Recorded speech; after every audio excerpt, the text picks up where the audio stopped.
अच्छा, एक बात बताइए इंजीनियर जी सर। कि पाखंड का रास्ता आसान है या फिर त्याग का रास्ता? वैसे तो सर अगर आजकल के जनरेशन को देखा जाए तो ये पाखंड का रास्ता जल्दी चुन लेते हैं, चमत्कार की तरफ को जल्दी भागते हैं।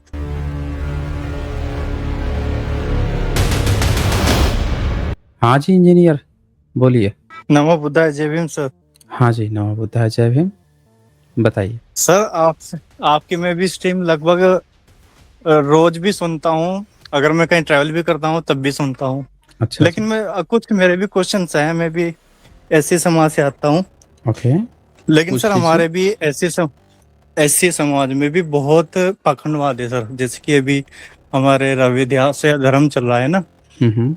इसमें भी इसमें जैसे कि ब्राह्मणों ने किया, उन्होंने बुक्स पढ़ी, उन्हीं के कारणों पे चल रहे, तो वैसे ही हमारे प्रोग्राम होते हैं, आश्रम में सत्संग होते हैं, तो महात्मा गण हो गए, वो भी सब वो उसी को फॉलो करके चलते रहते हैं। अच्छा, एक बात बताइए इंजीनियर जी सर। कि पाखंड का रास्ता आसान है या फिर त्याग का रास्ता?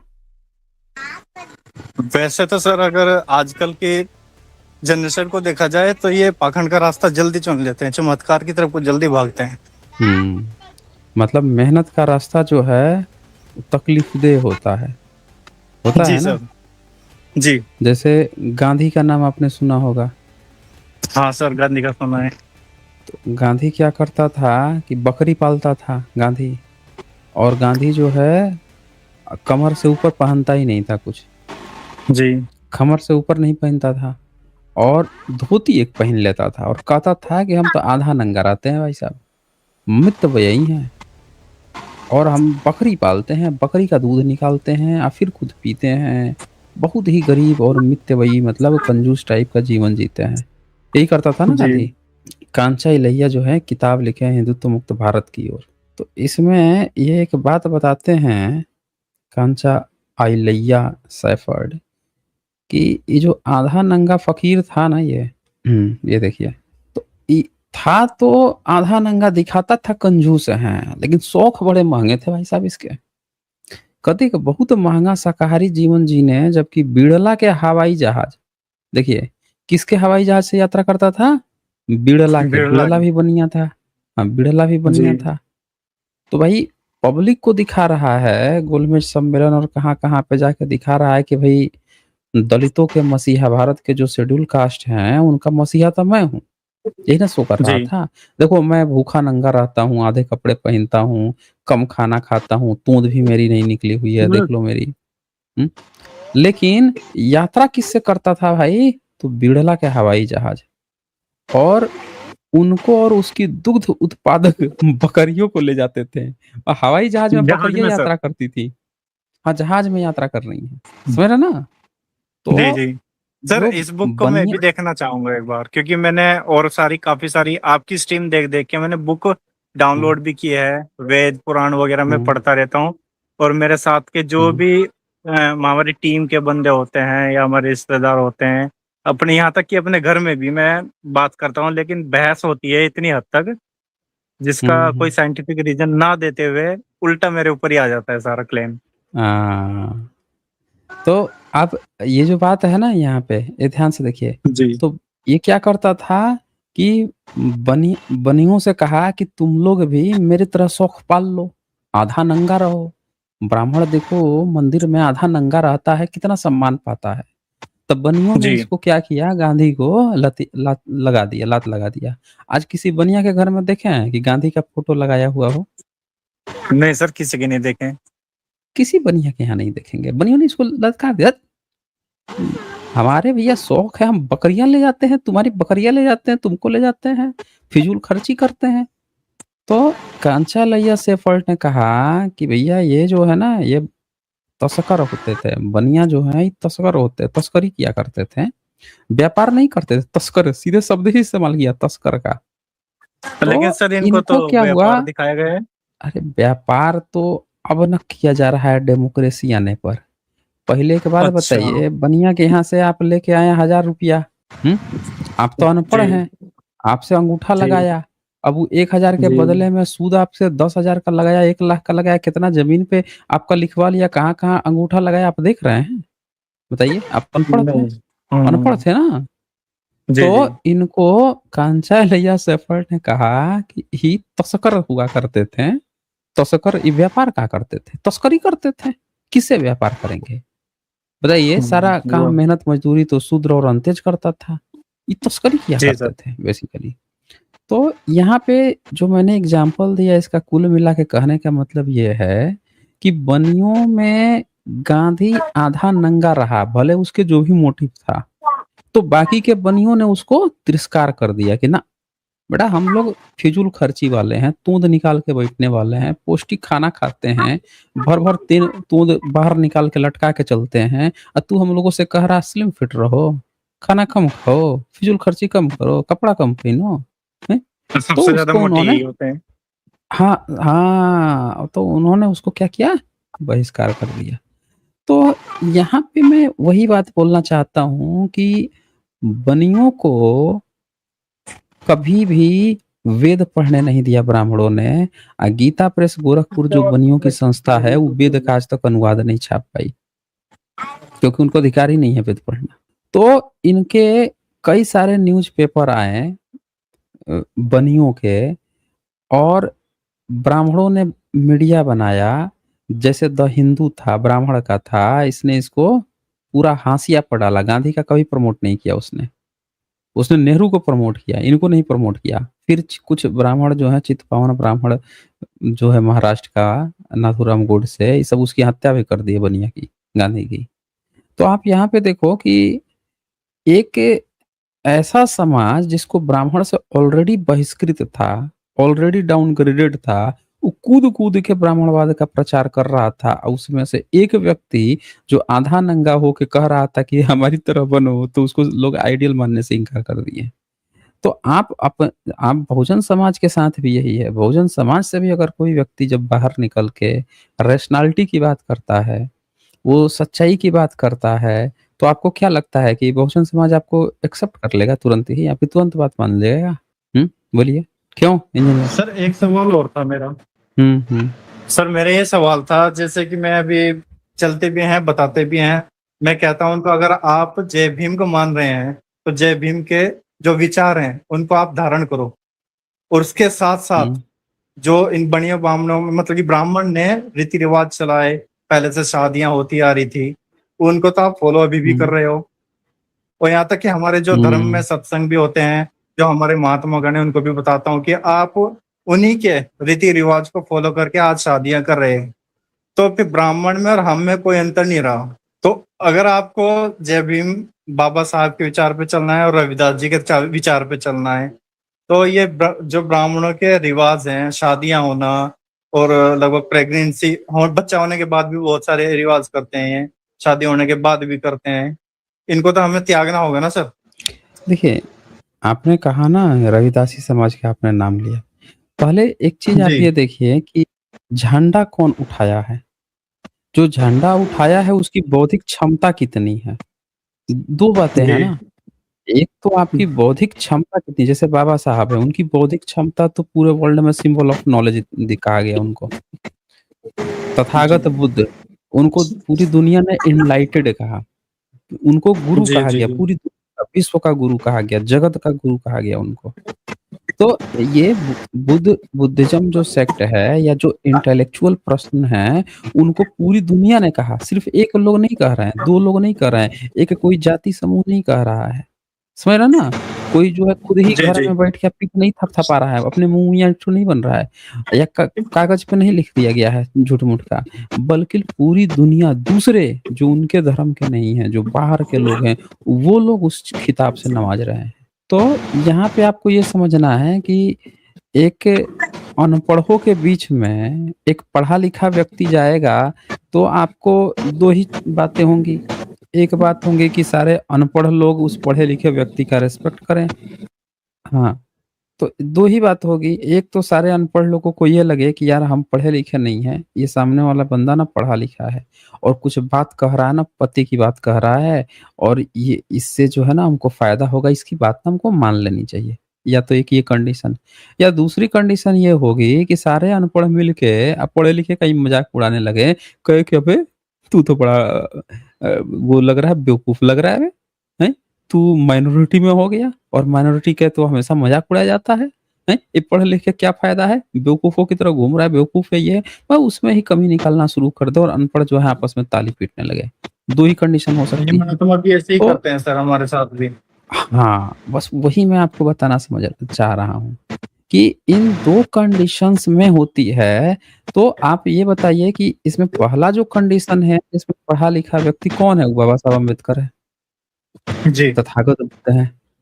अब ये जो जी, दूसरा कंडीशन है जिसमें अनपढ़ ही खुद राजा बनने लगे, तो बताएँ कि भई आप अपना नायक जो चूज़ कर रहे हैं, वो नायक का कितना बौद्धिक क्षमता है? समझ रहे हैं ना? जी, किसी जी, नायक को आप चूज़ कर रहे हैं, उसकी बौद्धिक क्षमता भी तो आपको देखनी पड़ेगी ना, जैसे हमने नायक बनाया बाबा साहब को, तो भाई बाबा साहब की बौद्धिक क्षमता क्या है? सिंबल ऑफ नॉलेज, ठीक है? जी, सिंबल ऑफ नॉलेज। अच्छा हमसे कोई कहे कि नायक बना लो किसी कोई लड़ने गया था, युद्ध में लड़ा था, 10 लोगों का गर्दन काट दिया था, अरे तो उसकी बौद्धिक क्षमता क्या है? वो तो पगला साँड़ भी होगा, वो भी 10 लोगों को सींग मार देगा। मार देगा कि नहीं मार देगा? ठीक है सर। बताइए? तो ये डिपेंड करता है ना कि आपका जो नायक है उसकी बौद्धिक क्षमता क्या है? तो अब बात आती है बुद्ध। बुद्ध की बौद्धिक क्षमता क्या है? सबको पता है। तो ये माइनर जो बातें हैं, जो बहुत मेजर रोल प्ले कर रही हैं, अगर ये जो समाज नहीं समझ पा रहा है इस बात को कि नायक हमको कैसा चूज़ करना है, किस तरह की चीज़ें हमको चाहिए, हमको बेस्ट से बेस्ट चाहिए। फ्री में ही चीज़ें मिल रही हैं, तो आप खराब क्यों लोगे? आप बढ़िया लोगे ना, क्यों? जी, तो बढ़िया में भी बढ़िया लो, जब आपके पास अपॉर्च्युनिटी है। तो यहाँ पे जिद किस बात की है, ईगो किस बात का है कि ना हम स्वीकार नहीं करेंगे, हैं? हम जो है आपको मिल रही है पूरी की पूरी एक फ़ेरारी मिल रही है और आप क्या कहेंगे नहीं, नहीं हम फ़ेरारी का एक टायर मिल रहा है उसी से काम चला लेंगे, बोले? लेकिन सर जैसे कि मैं देखता हुँ, हूँ गुरु रविदास महाराज जी ने भी पंडितों के खिलाफ काफ़ी सारे वो किए थे, पाखंडवाद के खिलाफ नहीं, भी किए थे। नहीं, नहीं मैं गुरु रविदास जी, जी की बात नहीं कर रहा हूँ मैं। मैं तो जी। कह रहा नहीं हूँ सर, कि एक्चुअली मैं गुरु इसलिए हाँ, इसलिए उठा रहा हूँ रविदास महाराज जी के बारे में कि जो हम हुँ, हुँ, अपने घर में मानते हैं, मेरी मम्मी जी हैं, आज से लगभग हुँ, 45 साल के आसपास उम्र आ गई होगी, 25 साल से वो उनको ही मानती है। हमारे इधर गुरु रविदास हुँ, समनदास महाराज जी हुए थे, अगर आप उन्हें जानते हुँ, हो, जो इधर हुँ, शामली साइड से लाख बावड़ी गांव पड़ता है। तो वो उनके शिष्य थे जो ये दादा ज्ञान भिक्षुक दास जी महाराज जी थे। उन्होंने भी यही बताया इनको कि गंदा खान पीन छोड़ना है, ब्राह्मणों के ब्रह्मा विष्णु महेश के चक्कर में नहीं पड़ना है। लेकिन जो हमारे महात्मा हैं ये आजकल ऐसे ही पड़ रहे थे। मैं इसी चक्कर में बात कर रहा था जिससे कि मैं गुरु रविदास महाराज जी के ओरिजिनल थ्योरी हो, उनके विचार हो, वो निकाल के ला सकूं। ये कहाँ मिल सकती है सर लेकिन मुझे? देखिए इंजीनियर इंजीनियर एयरटेल एक बात आप समझिए, मान जी, लीजिए कि हम नायक बनाते हैं, किसी एक महापुरुष को हमने नायक बना दिया। आप स्कूल जी। गए साइंस पढ़ने के लिए, तो आपने क्या कहा कि फिज़िक्स का एक चैप्टर पढ़ लिया, तो क्या आपने साइंस पूरा पढ़ लिया? बताइए? नहीं सर, वो तो एक बेसिक हो गया। एक बेसिक हो गया, तो हम जी, जो बहुजन मूवमेंट है ना, इसमें गुरु रविदास जी एक चैप्टर हैं, समझ रहे हैं ना? हम गुरु ठीक है। रविदास जी से क्या सीखते हैं कि ब्राह्मणवाद के खिलाफ हमारा संघर्ष, यही चीज़ तो सीखते हैं। जी, जी। लेकिन क्या हम और अपने में कुछ क्वालिटी ऐड कर लें, जैसे डॉक्टर वी आर अम्बेडकर बाबा साहब का हम इंटेलेक्चुअल प्रॉपर्टी ले लें कि भई हमको सिंबल ऑफ नॉलेज बनना है, पढ़ लिख के टक्कर देनी है, विरोध तो करना है, लेकिन पूरी तैयारी के साथ, अच्छी तरह से इनके ना सारे चीज़ों को समझ के खाल खींच लेनी है। हमको पूरे अंदरूनी सिस्टम के भीतर से इनको खींचना है। हमने बाबा साहब को भी ले लिया, तो आपके पास हथियार और तगड़े आ गए ना फाइट करने के। फिर आपने कहा कि अब हमको ना यूनाइटेड भी होना है, पूरे बहुजन समाज को हमको यूनाइट भी करना है। तो एक ऐसा बैनर लेके आते हैं जिसके अंदर ना बाकी सब लोग जैसे सुपर हीरो तो ढेर सारे हैं, लेकिन जब एवेंजर बनाया गया तो एवेंजर में ढेर सारे सुपर हीरो आ गए ना, क्यों? अभी तक कोई कैप्टन अमेरिका बन के घूम रहा है, कोई स्पाइडरमैन, कोई बैटमैन बने घूम रहा है। बैटमैन तो खैर उसमें नहीं जी, जी। आता, आयरन मैन बन के अलग-अलग घूम रहा है, लेकिन एवेंजर में सब आ गए। तो ये जो बहुजन मूवमेंट है, इसमें सारे महापुरुष आएँगे ना, आपके पास तो एक से एक नायकों का वो हथियार होना चाहिए। आप काहे हाँ अपने सर, को हाँ। एक ही हथियार पे लेके आप बैठे रहेंगे, अपने आप को छिटके हुए महसूस करेंगे और फाइट भी आप पूरा नहीं कर पा रहे हैं। आपके पास ऐसे नायक होने चाहिए ना जिसको आपको देख के बच्चों को हमेशा इंस्पिरेशन मिले। अब बाबा साहब की फ़ोटो देखेगा, चलो गुरु रविदास जी से हम सीखते हैं कि हाँ, ब्राह्मणवाद से उन्होंने फाइट किया, सब चीज़ किया। लेकिन जब बाबा साहब को भी आप देखते हैं तो क्या लगेगा? यार हमको ना बाबा साहब की तरह इंटेलेक्चुअल बनना है कि मनुवादियों के बीच में घुस के सिस्टम में फाड़ा डालना है उनको। समझ रहे हैं ना? आपको ये जी। इंस्पिरेशन कहाँ से मिलेगा? तो हमें जो लोग पकड़ के किसी महापुरुष को साइड में भाग रहे हैं ना, असल में वो कोई मूवमेंट में फाइट नहीं कर रहे हैं। वो मूवमेंट को आगे भी नहीं ले जा रहे हैं या वहाँ पे भी नहीं होल्ड किए हैं। वो दरअसल ब्राह्मणवाद के खेमे में बहुजन समाज को ले जाके बैठा रहे हैं। समझ रहे हैं मेरी बात को? हाँ, वो तो नहीं सर, बिल्कुल। हाँ, तो इसीलिए लेकिन हमें ये सर, समझना जैसे कि हमारी पड़ेगा। भीम आर्मी पार्टी है, हाँ, बोलिए, जैसे कि हमारी बोलिए। सर भीम आर्मी पार्टी है, मैं सबको समझाता भी हूँ, बात भी करता हूँ। एक बहुत ही करीबी है हमारे ये, जिनके साथ मैं हुँ, रात को भी दिन को भी रहता हूँ, उनके साथ बात भी करता हूँ, लेकिन वो इन चीजों को मानने को तैयार नहीं होते वो भी। उनको बस यही है, जैसे कि आप उनके साथ डिबेट करते हैं ना, कोई बजरंग दल आ गया, कोई हिंदुत्व का आ गया, तो हुँ। वो भी और ये भी सेम ही आ जाते हैं सब। क्यों? इनको कोई नॉलेज नहीं है, अगर कोई देना भी चाहेगा तो एक्सेप्ट नहीं करना चाहते उसको। देखिए, आप एक कोई हाइली एजुकेटेड बच्चा दूसरी पास लड़के से डिबेट करेगा तो वो इंटेलेक्चुअल डिबेट होगी। आप बताओ? तो सर उनके साथ बोलिए। तो फिर हम अगर बात भी करते हैं, बहस भी करते हैं, नहीं समझ पाते हैं तो कोई फायदा नहीं है उनके साथ भी। मैं वही तो कह रहा हूँ ना कि डिबेट के लिए लगभग बराबर स्केल होना चाहिए। कम से कम एजुकेशन स्केल होना चाहिए। एजुकेशन स्केल 19-20 चल सकता है, बहुत ज़्यादा गैप नहीं होना चाहिए। या अगर कम एजुकेशन कम है तो उसको सत्य स्वीकार करने की आदत होनी चाहिए। तथ्यों को, आर्गुमेंट्स को, क्या लॉजिकल फालसी है, क्या ट्रुथ है, उसको समझने की उस सामने में बौद्धिक क्षमता होनी चाहिए, तभी ना डिबेट होगा। अब आप पता चला कि भैंस के सामने जी। बैठ रहे हैं, अब बाप लगे बीन बजाए, अब भैंस रही पगुराए। समझ रहे हैं ना? भैंस जो है जुगाली कर रही है, आप बीन बजा रहे हैं, उसको क्या समझ में आ रहा है? तो ये चीज़ें हैं यहाँ पे। ठीक है इंजीनियर, ओके। ठीक है सर, थैंक यू सर। लेकिन हाँ, सर ओके एक और सवाल और था मेरा। बोलिए। मैं ज्यादातर टेलीकॉम में ही, मैं एयरटेल में फिलहाल इंजीनियर हूँ, पहले जियो में था, इसलिए अच्छा, अच्छा। ज्यादातर मेरा उठना बैठना गुज्जर जाट और इत्यादियों के साथ होता रहता है। उन लोगों में हुँ, मैंने हुँ। ये चीज नहीं देखी।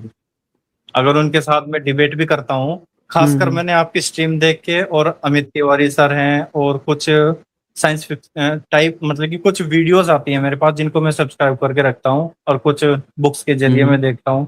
तो उनके साथ अगर मैं डिबेट भी करता हूँ और उन्हीं के ग्रंथ से मैं निकाल के दिखाता हूँ, तो वो एक्सेप्ट कर लेते हुँ, हैं इस बात को। हुँ। देखिए, कोई नहीं जो सर, भी आपका अपने समय नाक बहुत लिया। कान आँख खोल जी। के बैठा हुआ है, जो भी व्यक्ति और जिसको पता है कि सत्य हमें स्वीकार करना है, तो वो करेगा ही करेगा। जिसको नहीं सीखना है, आपसे नहीं सीखना है, 2 बातें हैं, सीखना है, आपसे नहीं सीखना है, अपने साथ वाले से नहीं सीखना है, वो ईगो क्लैश करेगा, वो जानबूझ के भागेगा। चक्कर ये होता है। ठीक है, इंजीनियर एयरटेल, ओके। सर। चलिए, आगे बढ़ते हैं हम लोग। और यहाँ पे नारायण काम्बले जी के यहाँ सुपर स्टिकर है, शुक्रिया जी। प्यूल पाओ यहाँ पे लिख रहे हैं, नीदरलैंड 11वीं शताब्दी के चोल राजा की कॉपर प्लेट भारत को लौटा। इस पे बौद्ध विहार का अनुदान के बारे में शिलालेख था, लेकिन गोदी मीडिया ने राजा को हिंदू कहा। गोदी मीडिया मत कहिए, ब्राह्मण मीडिया कहिए, चून गैंग मीडिया कहिए, क्योंकि गोदी से क्या हो जाता है ना कि थोड़ा सा बनिया आ जाता है, लेकिन ब्राह्मण बनिया में कुछ जमता है नहीं। बनिया लोगों ने अपने पूरी तरह डेडिकेटेड कर दिया ब्राह्मणों के ब्राह्मणवाद का प्रचार करने के लिए, ब्राह्मण की विचारधारा को फैलाने के लिए प्रेस खोल दिए हैं, लाइब्रेरियाँ खोल दी, जगह-जगह पे मंदिर बना दिया, बिरला मंदिर, ये मंदिर, वो मंदिर। भर-भर के बनियों ने खूब पैसा खर्चा किया ब्राह्मणों को खुश करने के लिए। जैसे शिवाजी खुश किए थे ब्राह्मणों से सर्टिफ़िकेट लेने के लिए कि हमको क्षत्रिय घोषित कर दो। खूब मोटा-मोटा पैसा खर्चा किए थे, कितने-कितने घूस दिए थे। वैसे ही बनिया जो है एक तरह से खूब खर्चा पानी किया लेकिन ब्राह्मण तब भी उसको शूद्र ही कहता है। आज भी उनको हक नहीं है मंदिर का पुजारी बनने का। तो ये ब्राह्मण मीडिया है और ये कभी भी बुद्धिस्ट राजाओं को सही से नहीं दिखाएगा। वोले डिसूजा जी यहाँ लिखते हैं, भारत देश को मनुवादियों ने 100 साल पीछे ले गए, लेकिन अंधभक्त अभी भी आंखें खोलने वाले नहीं। चीन, जापान, जर्मनी कहाँ पहुँच गए और भारत में क्या हालात किए। ऐसे ही तो हो रहा था।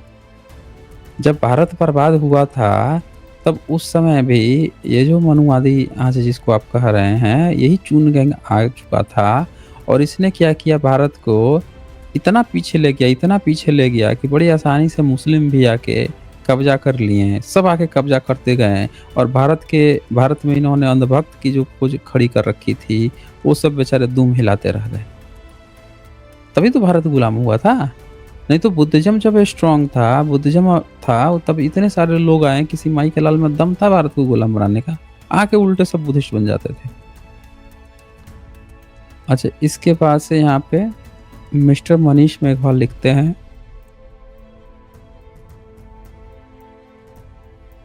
ऐसे नहीं होगा सर।